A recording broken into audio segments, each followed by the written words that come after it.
여러분들, 그러면 상담 자료 작성 이어서 시작하도록 하겠습니다. 자, 여행 일정표 작성하기에 대해서 계속 설명하도록 할게요. 자, 여행 일정표 작성을 위한 기본 사항입니다. 고객에 대한 기본적 문의사항을 기록을 해놔야 되는데요. 여행 상품의 종류가 뭐냐, 그래서 모집 여행 상품이냐, 희망 여행 상품이냐.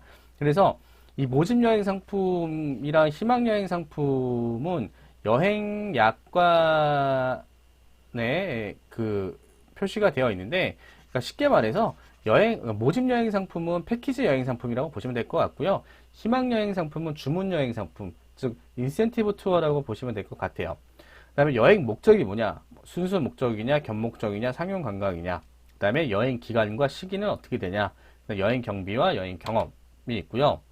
그래서 이 여행 일정표 작성을 위한 기본 사항은 뭐냐면요, 그 고려해야 될 여러 가지 사항들이 있는데, 기본적으로 여행객의 입장에서 여행 일정과 서비스가 만족을 얻을 수 있도록 작성을 해야 되고요. 가능한 조기 출발이나 심야 도착을 피하고 관광지에서 여유를 가지고 즐길 수 있는 일정으로 작성을 해야 됩니다. 그리고 여행 유형에 맞는 일정을 작성을 해야 되고요. 현지에서 여행객이 경험하고 만족할 수 있는 선택 관광의 종류와 내용을 제공할 수 있도록 다양한 여행 정보를 제공을 해야 된다라는 겁니다. 그리고 숙박시설은 접근성과 경제성을 고려해서 선정을 해야 되고요. 여행에 이용되는 교통기관은 청결과 안전에 매우 중요해서 보험가입이나 안전교육 부분에 대해서 세심하게 신경을 써야 됩니다. 그리고 동일 장소, 동일 식사, 똑같은 식사는 좀 피해야 돼요. 왜냐면 매 끼마다 김치찌개를 먹어요, 여행 중에. 일정 중에. 그러면 질리죠. 그래서 다양한 식사 메뉴를 가지고 식사 메뉴의 차별화를 시켜야 된다. 그리고 현지의 음식 문화를 체험할 수 있도록 특식 메뉴와 식당 선정에 신경을 쓸 필요가 있다라는 겁니다. 그리고 기상 조건과 현지 상황 등에 따라서 기본 일정이 변경될 수가 있거든요. 왜냐면 날씨라든지 현지의 사회 현상이 어떻게 변화할 수 있을 수 있으니까. 그래서 그런 것들을 대비해서 적절한 대안 일정을 준비를 하되 기본 일정과 동등하거나 조금 업그레이드된 일정이 될 수 있도록 작성을 해야 됩니다. 그래서 기본적 플랜 A로 짰다라고 하면 비가 올 경우, 기상 악화가 될 경우 플랜 B는 어떻게 한다, 이런 것들도 적절하게 대응 방법을 가지고 있어야 된다라는 겁니다. 자, 그래서 여행 일정표에는 정확한 출국일, 그 다음에 귀국일, 그 다음에 항공 편명이 반드시 기재가 되어 있어야 되고요. 그 다음에 반드시 항공 예약, PNR, 여러분들 아시나요? 패신저 네임 레코드라고 해서 항공 예약하는 그 예약 기록인데요. 이 항공 예약을 기재를 할 때 잘못 기재되는 일이 없도록 해야 됩니다. 그래서 이런 것들은 이제 뒷단에 제가 간단하게 설명을 좀 해드릴게요. 다음 강의 때. 그 다음에 여행 출국 당일에 공항 내 미팅 장소 및 시간이 기재가 되어 있어야 되고요. 일반적으로 공항 미팅 시간은 항공기 출발 시간보다 3시간 전에 미팅을 하게끔 해야 됩니다. 왜 하필 3시간이냐?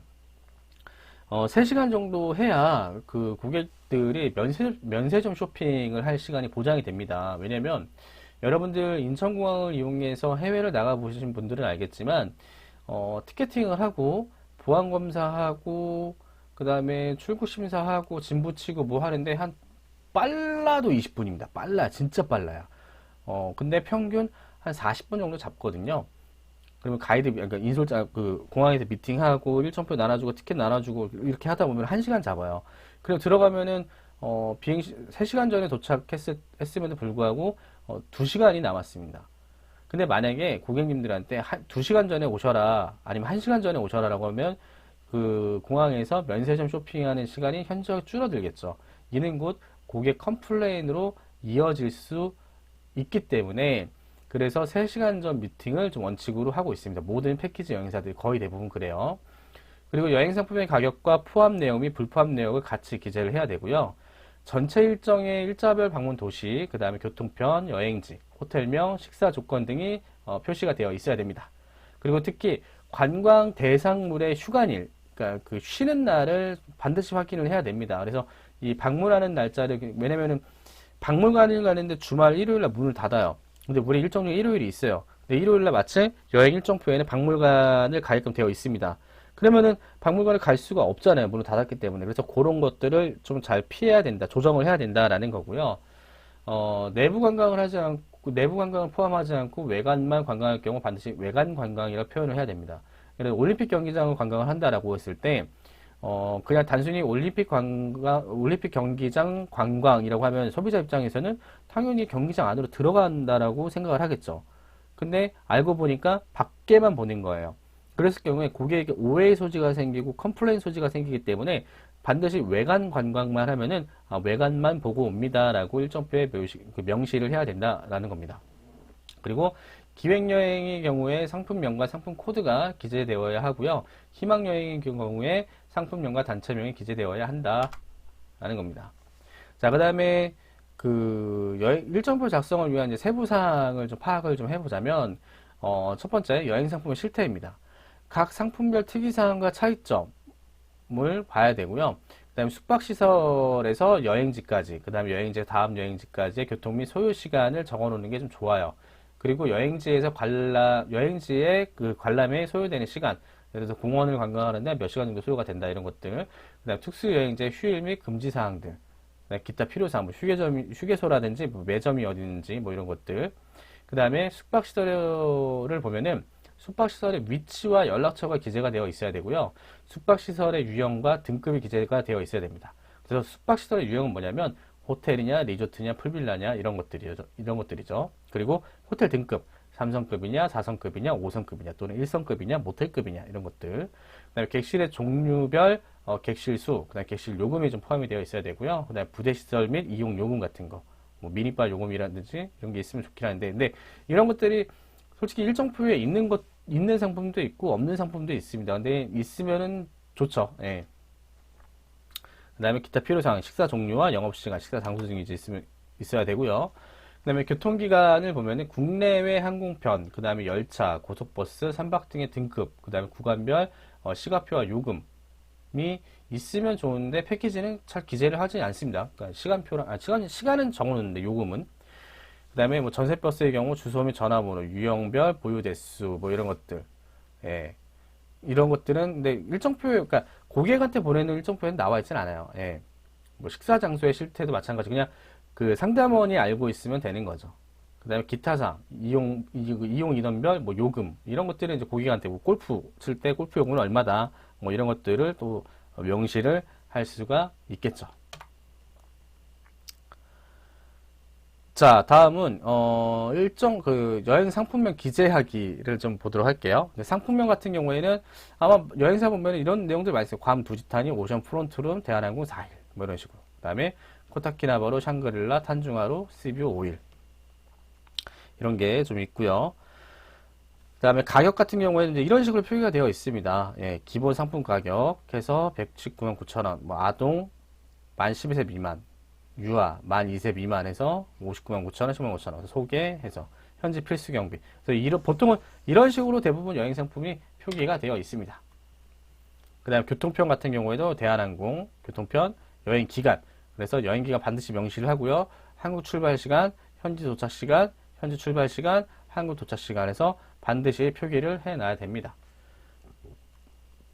그 다음에 예약 인원 및 최소 출발 인원, 미팅 장소가 포함되어 있어야 되고요. 그래서 예약 인원 이런 식으로 포함되어 있었고, 최소 출발 인원 이런 식으로 인솔자 동반하지 않습니다. 인솔자 동반 유무 모이는 장소 있어야 되고요. 그 다음에 포함사항 불포함 내역이 포함이 되어 있어야 됩니다. 포함사항은 이러한 것들이 포함이 되어 있습니다 라는 거고요. 불포함사항은 이러한 내용이 불포함되어 있습니다. 그래서 고객님이 원할 경우에 추가 경비가 발생될 수 있습니다 라고 명시를 하는 게 좋겠죠. 그 다음에 이제 일자, 도시, 세부 일정, 그 다음에 숙박시설. 그래서 어떤 시설이냐, 몇 성급이냐, 전화번호는 어떻게 되냐, 팩스번호는 어떻게 되냐, 그 다음에 주소, ADD라고 하죠. 블라블라블라블라 이렇게 적어 놓을 필요가 있다라는 겁니다.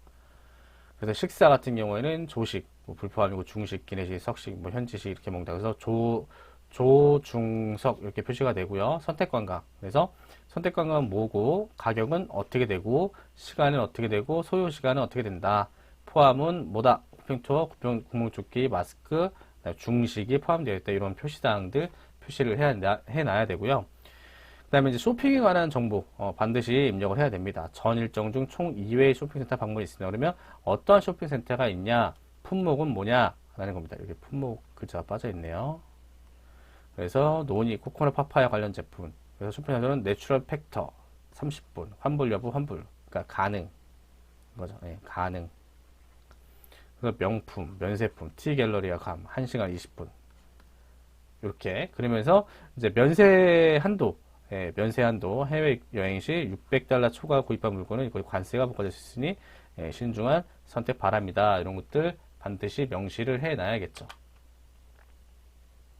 자, 다음에 기타 유의사항, 그 주의사항, 그 나라의 이제 주의사항들. 그래서 미국에 대한 이제 이거 괌 기준이에요. 예, 괌. 그래서 고기가 들어간 스프 가공품이 제한된다. 근데 국내 긴급 연락처, 투어 공항 지정, 방지자 이런 식으로 해외 긴급 연락처, 가이드 연락처 이런 식으로 적어놔야 되고, 그 다음에 여권 및 비자 정보. 그래서 괌 같은 경우에는 45일간 비자 없이 체류 가능하다라는 정보를 좀 넣어 주는 게 좋고요. 그 다음에 수화물 처리 및 사전 좌석 지정은 어떻게 된다.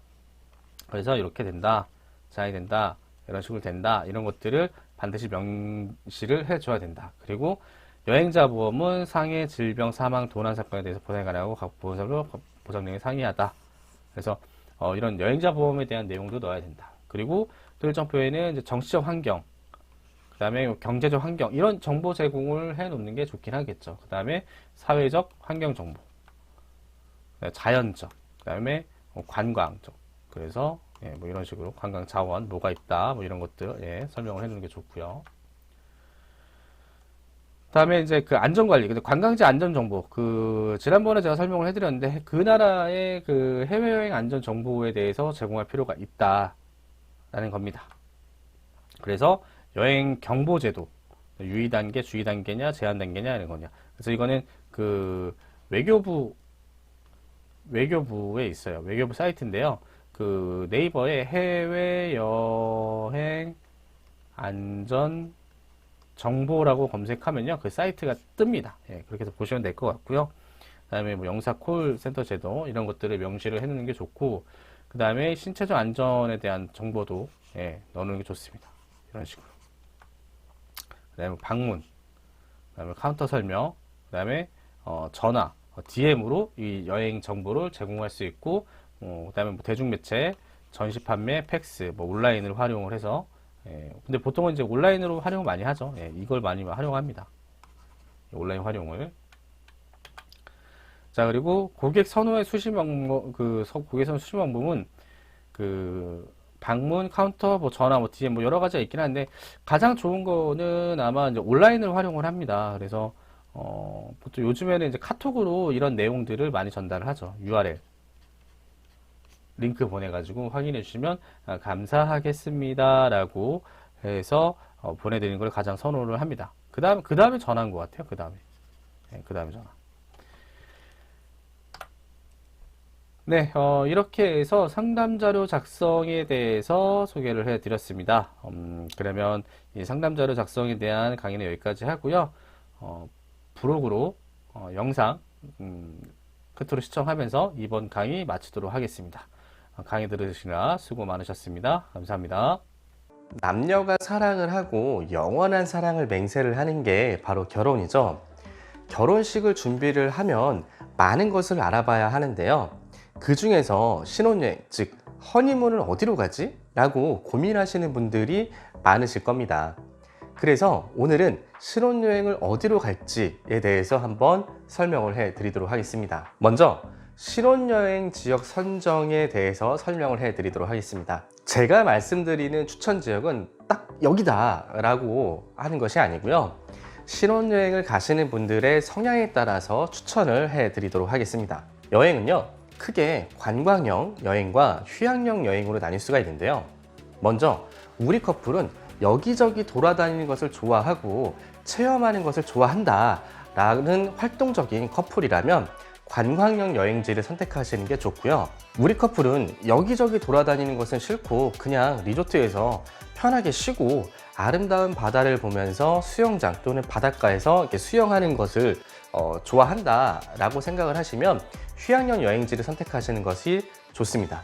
간단하시죠? 자, 그럼 관광형으로 신혼여행을 가는 곳이 어디냐라고 했을 때 서유럽, 동유럽, 호주, 뉴질랜드, 미국, 캐나다 등이 있고요. 휴양형 허니문은 그보다 더 많이 있죠. 푸켓, 보라카이, 세부, 코사무이, 몰디브, 괌, 팔라우 등이 있습니다. 그리고 휴양형 허니문으로 하와이를 많이 가시는데요. 하와이를 휴양형이라고 많이들 생각을 하시는데 하와이는요, 휴양형이 아닌 관광형 허니문이라고 저는 생각을 합니다. 여기저기 볼 것들이 많아서 많이 돌아다녔거든요. 아무튼 우리 커플 성향에 따라서 신혼여행지를 선택하시면 될 것 같습니다. 그럼 우리 커플은 관광형이든 휴양형이든 다 좋은데 여행지 두치는 관광형, 휴양형 둘 중 어디를 추천을 합니까? 라고 저에게 질문을 하신다면은 저는 개인적으로 추천을 해드리는 건 휴양형으로 허니문을 가시는 것을 추천해 드립니다. 왜냐면 결혼 준비를 해보신 분들은 잘 아시겠지만 정말 스트레스 많이 받거든요. 정신도 하나도 없고. 그래서 신혼여행은 에메랄드빛 바닷가에서 맥주 한잔 하면서 사랑하는 나의 님과 함께 앞으로 우리의 미래를 설계를 하는 좋지 않습니까? 그간 결혼식 준비 때문에 고생한 우리를 위한 휴식 너무 좋죠. 그럼 관광형 허니문은요? 안 좋아요? 라고 물어보시는 분들이 계실 텐데 아니요. 관광형 허니문도 좋습니다. 좋은데 제가 주변 지인을 포함해서 여러 커플들, 수많은 커플들을 허니문을 보냈었는데 관광형으로 다녀오신 분들의 이야기를 들어보면 열의 7커플은 싸우고 왔다 하더라고요. 그도 그럴 것이 보통 관광형은 서유럽이나 미주 쪽 여행을 많이 다녀오시는데 신혼여행은 언제 가냐면 보통 결혼식 끝나고 그 당일날 또는 그 다음날 출발을 하시는데 현재 도착하면 대부분 아침에 도착을 하거든요. 10시간 넘게 비행기를 타서 굉장히 피곤한데 호텔로 바로 들어가는 게 아니고 공항에서 가이드 미팅을 한 다음에 바로 투어 일정을 진행을 합니다. 그러고 나서 저녁에 호텔에 들어가는데 정말 많이 피곤하더라고요. 난 쉬고 싶은데 관광을 계속 다니니까 피곤해지면 아무래도 좀 예민해지겠죠. 그래서 사소한 것들로 인해서 많이 싸운다고 합니다. 패키지 여행은 그나마 덜 싸우는데 문제는 뭐냐면 바로 자유여행으로 신혼여행을 갔을 때는 엄청 더 많이 싸운다고 합니다. 그 이유가 패키지 허니문의 경우에는 현지 공항에 내리면 가이드가 미팅을 해서 전용 버스를 타고 가이드가 또 멘트도 해주고 밥도 먹여주고 호텔도 데려다 주는데 굉장히 좀 편리하죠. 자유여행은 공항에 내려서 캐리어 무거운 거 끌고 다니면서 택시 또는 버스라든지 지하철을 타고 호텔에 이동해야 하고 그리고 관광지를 돌아다닐 때도 아무래도 굉장히 많이 걷죠. 대중교통을 이용하다 보면. 그래서 피곤하기도 하고요. 그럴 때 길이라도 헤매면 서로 막 짜증이 나죠. 밥 먹으러 식당 갈 때도 막 식당을 찾아 헤맬 때면 자기는 그것도 못 찾아? 라고 한마디 시작하면 그때부터 이제 전쟁 시작인 거죠. 그래서 저는 신혼여행만큼은 패키지 허니문으로 휴양지를 다녀오시는 것을 추천해 드립니다. 편하니까요. 그럼 두치님은 신혼여행 어디로 다녀오셨어요? 라고 질문을 하신다면 저는 굉장히 휴양여행을 좋아하는데 신혼여행은 두바이, 이집트로 다녀왔습니다. 그래서 안 싸웠냐고요? 저나 제 와이프나 둘 다 여행쟁이라서 크게 싸울 일은 없었고요. 전문가들인데 싸울 일 있겠습니까? 여행에 대해서 잘 알고 있는데 마지막 이집트에서 인천 올 때 한번 싸웠습니다. 기내에서 한번 싸웠는데요. 기내식을 먹고 있는데 제 와이프가 툭 치면서 오빠 승무원한테 김치 좀 달라고 해줘 라고 해서 싸웠죠. 여행 기간 내내 제가 통역을 하면서 다 챙겨줬는데 기내식 나올 때도 와이프 먼저 챙겨주고 저도 이제 막 밥 한 숟게 뜨려고 하는데 김치 달라고 하니까 굉장히 좀 서럽더라고요. 순간 그동안 여행 일정 때 내가 다 챙겨줬는데 김치까지 달라고 나한테 시키냐? 라는 생각이 들면서요. 그래서 싸웠죠. 너도 여행쟁인데 김치 달라는 말을 못하냐? 김치 플리즈 라고 하면 되는데 나도 밥 좀 먹자라고 하면서 좀 싸웠던 기억이 있습니다. 네, 아무튼 저는 허니문을 이집트로 다녀왔지만 휴양형 허니문을 추천을 해드립니다. 허니문 여행 지역은 정했는데 숙소를 어디를 정해야 하지? 호텔? 리조트? 아니면 뭐 풀빌라? 어디로 정하는 게 좋을까요? 라고 고민하시는 분들을 위해서 이 영상을 만들었습니다. 각자의 취향에 따라서 선택하시면 되지만 저는 허니문 상담을 할 때 먼저 연애 기간을 물어봅니다. 고객님, 실례지만 연애를 얼마나 하시고 결혼을 하시는 겁니까? 라고요. 그 이유는 연애 기간에 따라서 추천해드리는 숙소가 다르기 때문이죠. 먼저 연애 기간이 짧으신 분들은 개인적으로 풀빌라를 추천을 해드립니다. 그 이유는 연애 기간이 짧으면 막 둘이 붙어 있으면 막 사랑이 아주 막 이렇게 확 불타오르잖아요. 풀빌라는 내 숙소 안에서 전용 풀장이 있고 다른 사람들이 나의 객실을 볼 수 없게 만들어 놓았는데요.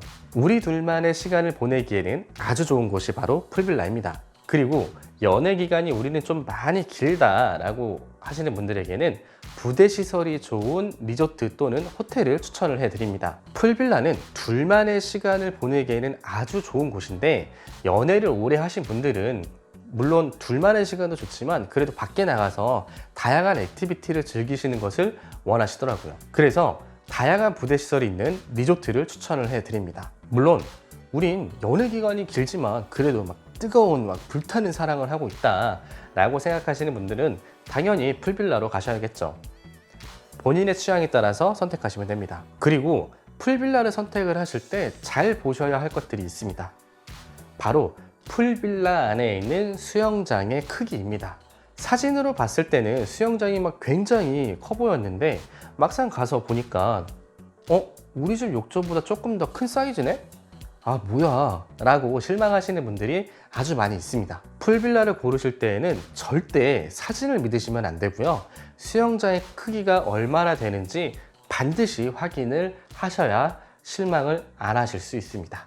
예전에는 부모님의 환갑 또는 칠순 때 잔치를 하셨다면 요즘은 환갑잔치, 칠순잔치보다는 환갑여행, 칠순여행으로 해외여행을 많이들 다녀오시죠.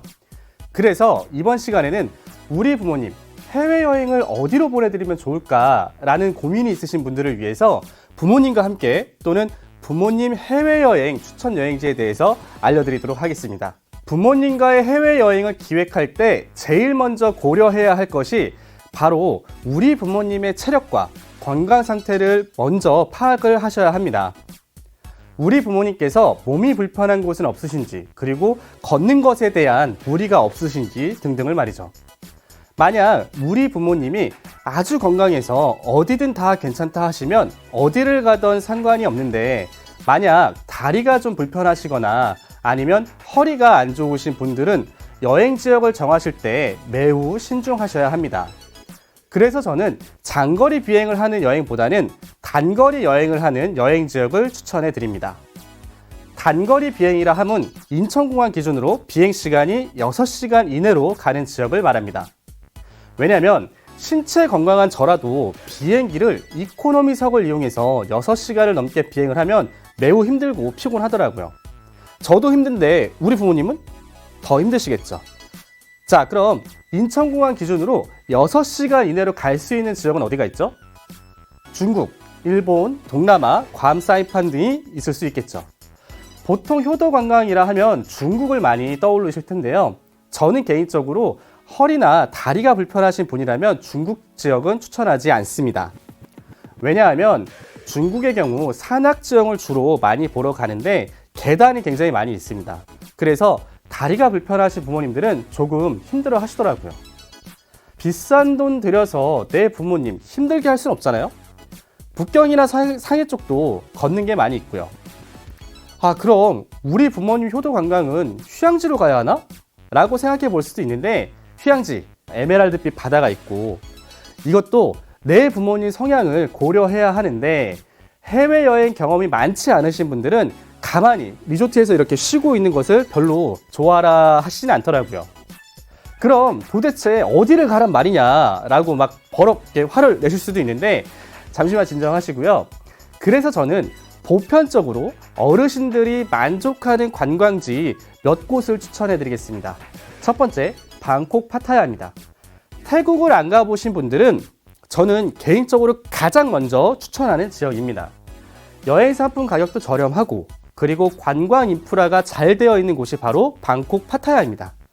무엇보다도 걷는 것이 많이 없어서 어르신들을 모시고 아주 편안하게 다녀올 수 있는 장점이 있는 곳이 바로 태국입니다.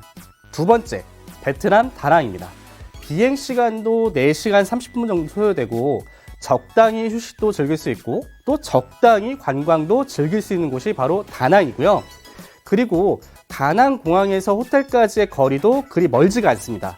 무엇보다도 공항에 딱 내려서 호텔로 이동을 할 때 야자수가 이렇게 쫙 있어서 나 막 해외여행 왔다 이런 기분을 또 잘 느낄 수가 있습니다. 세 번째, 베트남 하노이 하롱베이입니다. 이것도 비행 시간이 상대적으로 짧고 관광거리가 풍부한 곳입니다. 그리고 관광지에서 걷는 일정이 그렇게 많지 않은 곳이고 하롱베이에서는 배에 타서 바다 위에 있는 귀한 개석들을 볼 수가 있는데 많은 어르신들이 좋아하시더라고요. 네 번째, 대만입니다. 대만은 우리나라에서 2시간 30분 정도면 도착을 하는 곳이고 마찬가지로 걷는 일정이 그렇게 많지 않은 곳입니다. 그리고 다른 동남아 쪽 여행은 기본 3박 5일로 다녀오셔야 되는데 대만은 2박 3일 상품도 있어가지고 시간이 없어서 짧게 다녀오시는 분들에게도 추천을 해드립니다. 네, 이렇게 해서 저 두치가 추천하는 효도 관광 지역을 다시 한번 정리해서 말씀드리자면 첫 번째, 방콕 파타야, 두 번째, 다낭, 세 번째, 하노이 하롱베이, 네 번째, 대만입니다. 물론 효도 관광의 최종 결정권자는 부모님이시겠죠. 그러나 반드시 고려해야 하는 것이 바로 우리 부모님의 건강 상태입니다. 만약 부모님께서 다리도 불편하시고 허리 디스크도 있으신데 유럽을 가시겠다. 저는 진짜 반대합니다. 만약 비즈니스석 또는 퍼스트 클래스를 이용해서 가시는 거라면 찬성입니다. 하지만 그게 아니라면 한국에서 가까운 곳으로 여행 가시는 것을 추천해 드립니다.